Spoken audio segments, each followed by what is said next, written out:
मैंने जिस दिन ये ऑर्डर आया था उसी दिन अपना पक्ष रख दिया था।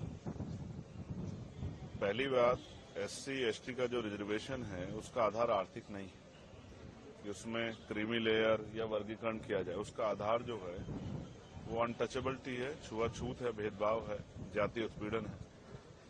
तो सर्वोच्च न्यायालय को हमारी फिक्र ये बहुत अच्छी बात है, लेकिन सर्वोच्च न्यायालय को सबसे पहले उन्हीं के ऑर्डर के अकॉर्डिंग जातिगत जनगणना करानी पड़ेगी।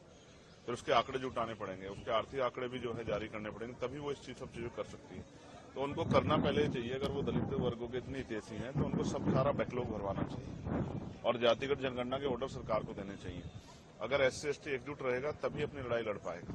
हम तो लंबे समय से अभी जो है एसजीपीजी जो है वहां लखनऊ में और इलाहाबाद जो है यूनिवर्सिटी में जिस तरह से एनएफएस करके हमारे लोगों को निकाला गया, ये स्पष्ट है उन एनएफएस को भरवाने के लिए सरकार ने क्या किया है।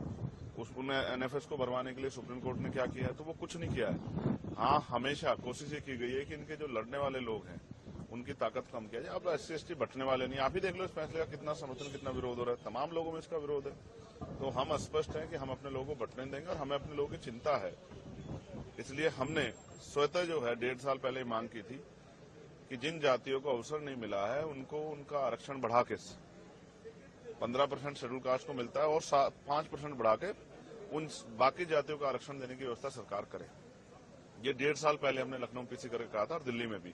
और जो ओबीसी की भी ऐसी जाति है उनको भी जो है 15% अलग से रिजर्वेशन देने का काम जो है 27% से अतिरिक्त सरकार करे। लेकिन कहां सुना, सुप्रीम कोर्ट ने भी नहीं सुना। तो जब आप ईडब्ल्यूएस 10% दे सकते हो तो आप जो है 5% शेड्यूल कास्ट के लोगों को बढ़ा क्यों दे सकते? तो मेरा मत तो ये है कि 100% रिजर्वेशन 2% सरकारी नौकरी में कर देते हैं, 98% प्राइवेट सेक्टर है। 2% सरकारी नौकरी में 100% रिजर्वेशन होगा तो इसकी इतनी संख्या उसको आधार पर उसको मिलना चाहिए। हम सहमत हैं। हमारे भाइयों को कुछ मिलेगा तो हम तो आगे बढ़कर उनका स्वागत करेंगे। लेकिन अगर कोई साजिश करके, कोई षड्यंत्र करके हमारे अधिकारों को लूटने का काम किया, छीनने का, तो ये हम बर्दाश्त नहीं करेंगे। डाका नहीं बर्दाश्त करेंगे अपने हकों पे।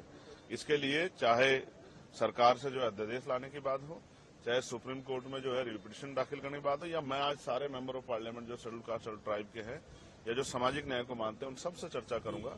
और बहुत जल्द जो है एक बड़ा जो है हम अपना इस संघर्ष का स्वरूप सरकार और सुप्रीम कोर्ट को दिखाएंगे। हम अब पीछे हटने वाले नहीं। हम अपने अधिकारों के लिए, स्पेशली मैं चंद्रशेखर आजाद, अपने लोगों के अधिकारों के लिए, बाबा साहब अम्बेडकर ने कहा था कि जब मेरे हित में और देश हित में टकराव होगा तो मैं देश की तरफ रहूंगा, लेकिन जब मेरे समाज के हित में और देश हित में टकराव होगा तो मैं समाज की तरफ रहूंगा। मैं फिर आज कहता हूं कि अगर कोई भी हमारे अधिकारों छीनने का काम करेगा तो हम हर कीमत चुकाने के लिए तैयार हैं। मैं अपने समुदाय के साथ खड़ा हूं, उनको ना बंटने दूंगा, ना उनके अधिकार में कटौती होने दूंगा।